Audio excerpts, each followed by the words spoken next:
4 o'clock, September 12, 1943. The Campo Imperatore Plateau, high on the Gran Sasso Massif in central Italy, nearly 2,000 meters above sea level. A dozen glass and canvas gliders, towed for most of an hour behind German transport aircraft, cut loose one after another above a stretch of rocky, uneven ground that nobody on board had ever seen from the air, let alone tried to land on.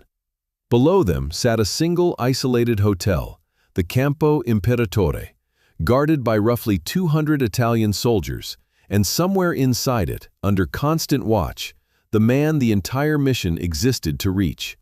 Benito Mussolini, deposed as Italy's leader 7 weeks earlier and moved from location to location ever since, specifically to keep the Germans from finding him.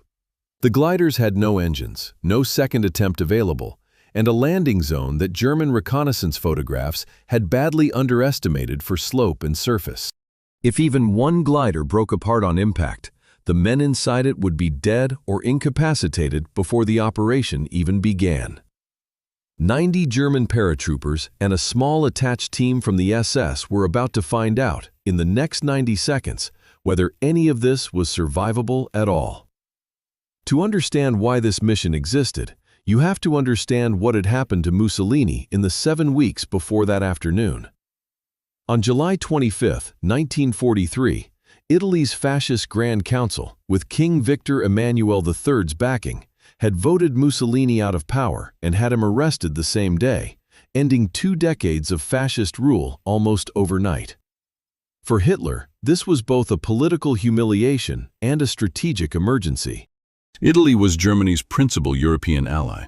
Its armed forces controlled large stretches of territory the Wehrmacht depended on, and the new Italian government under Marshal Pietro Badoglio was almost certainly preparing to negotiate a separate peace with the Allies, which would expose Germany's entire southern flank.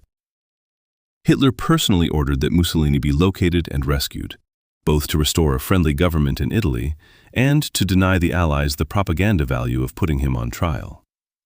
The problem was that the Italians had moved Mussolini repeatedly and secretly precisely to prevent this, shifting him between a naval vessel, an island, and finally this isolated mountain hotel, reachable only by a single road and a cable car, chosen specifically because it was difficult to approach undetected and even harder to escape from if anyone tried. The operation to find him had been running for weeks before the raid itself, built mostly on patient German intelligence work, rather than any single dramatic breakthrough. SS Hauptsturmführer Otto Skorzeny, an Austrian-born SS officer with a reputation for unconventional operations, had been assigned to assist German military intelligence in tracking Mussolini's movements, working alongside more senior officers who were, in practice, doing most of the actual detective work. By early September, German intelligence had narrowed Mussolini's location to the Gran Sasso, partly through intercepted Italian radio traffic and partly through direct observation by reconnaissance aircraft, which photographed the hotel and the single cable car line connecting it to the valley floor below. What those photographs could not fully resolve was exactly how heavily the location was defended, or what kind of terrain a landing force would actually be working with if they tried to approach by air rather than by the cable car, which could obviously be shut down or sabotaged the moment German forces approached the valley. Command of the rescue force itself was given not to Skorzeny, but to Major Harald Mors, an experienced Luftwaffe paratroop officer, working under the broader authority of General Kurt Student, the architect of Germany's earlier airborne operations, including the costly but successful invasion of Crete. Mors planned a 2-pronged operation: a ground assault up the only road and cable car route to seize the valley station and prevent reinforcement or escape, combined with a direct glider landing of paratroopers onto the plateau beside the hotel itself, which would bypass the road entirely and put men on the objective before the garrison guarding Mussolini had any real chance to react or move him elsewhere. Skorzeny, attached to the operation as an SS observer, with a small contingent of his own men, secured a place for himself in the lead glider, a decision that would matter enormously for how the raid was remembered afterward, regardless of who had actually planned and commanded it. The gliders released from their tow planes and began their descent toward ground that immediately proved far rougher than the reconnaissance photographs had suggested. The plateau was littered with boulders and uneven outcrops, nothing like the smooth, open field the planners had hoped for.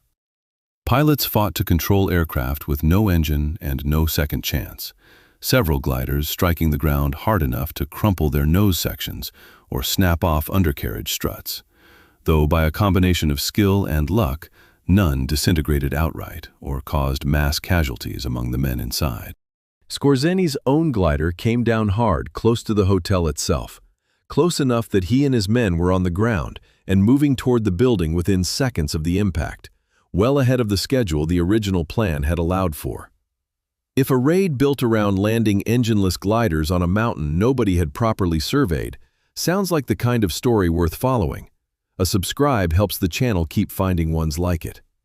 What followed inside the hotel grounds happened with a speed that surprised both sides. The Italian garrison, roughly 200 men under the command of a carabinieri officer responsible for Mussolini's custody, had been told to expect a possible rescue attempt, but nothing in their preparation had accounted for German paratroopers appearing directly beside the building within moments of the first gliders touching down, rather than approaching up the single road from the valley where any defensive plan would naturally have been concentrated. Skorzeny and the lead elements moved into the hotel itself almost immediately, reaching the upper floors where Mussolini was being held before the garrison commander could organize any coordinated resistance.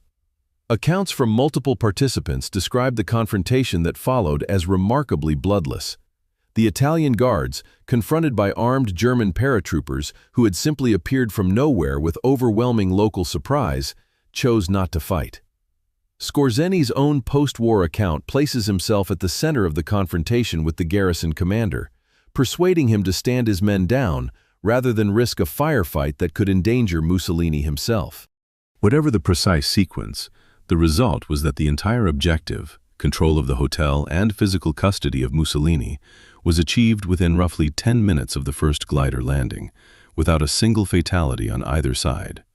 An outcome that even the planners had not dared count on, given how badly the landing itself had gone. The extraction that followed proved almost as dangerous as the landing. The original plan called for Mussolini to be brought down to the valley by the ground force once it had secured the cable car route. But Skorzeny, keen to avoid handing Mussolini over to anyone else's custody, and aware of how short a window existed before Allied forces or hostile Italian units in the wider region might respond, pushed instead for an immediate evacuation by air directly from the plateau itself. A small Feser-Storch liaison aircraft, capable of taking off and landing in very short distances, was flown in by Luftwaffe pilot Captain Heinrich Gerlach, specifically to attempt exactly this. The Storch was designed for a pilot and one passenger. Skorzeny insisted on boarding alongside Mussolini regardless, pushing the aircraft well past any sensible weight margin on a rough mountain airstrip barely long enough for the aircraft empty. Gerlach's takeoff run used almost the entire available length of the plateau before the aircraft lifted off the ground at the last possible moment, clearing a drop at the edge of the plateau by a margin witnesses on the ground described as only a few meters. Had the engine faltered, or had the extra weight cost even a second more of ground roll, the aircraft would have gone over the edge with both men aboard. The flight carried Mussolini first to an airfield near Rome, then on by larger aircraft to Vienna, and eventually to a meeting with Hitler in East Prussia.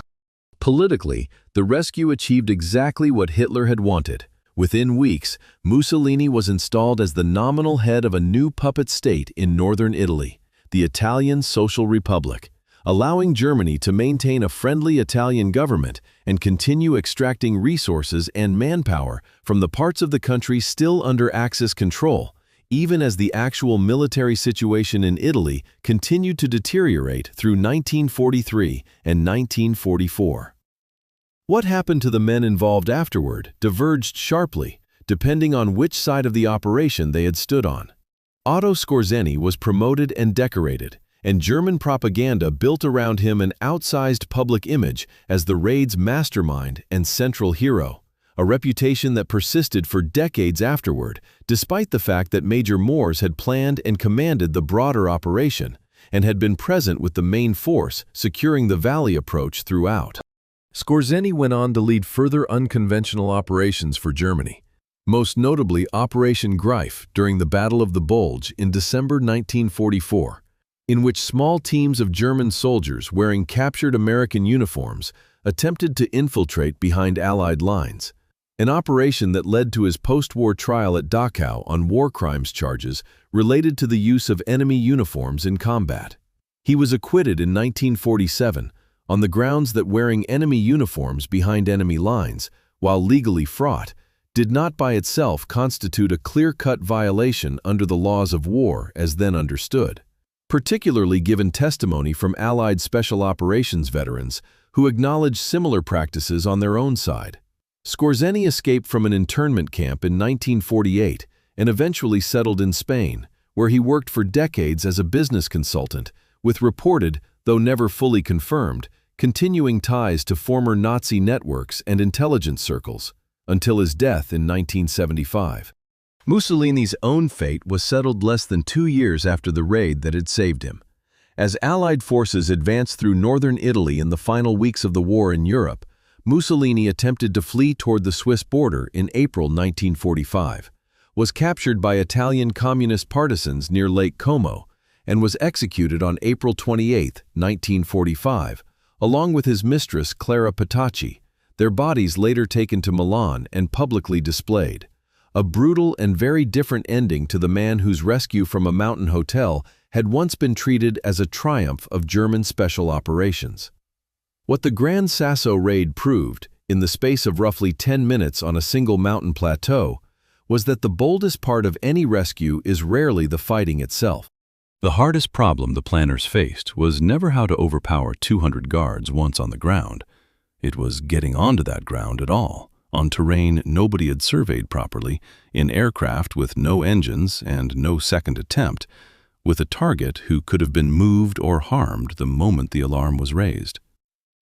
The raid succeeded, not because German paratroopers outfought an Italian garrison, but because the garrison never had the chance to decide whether to fight at all before the operation that had seemed almost suicidal on paper was already over.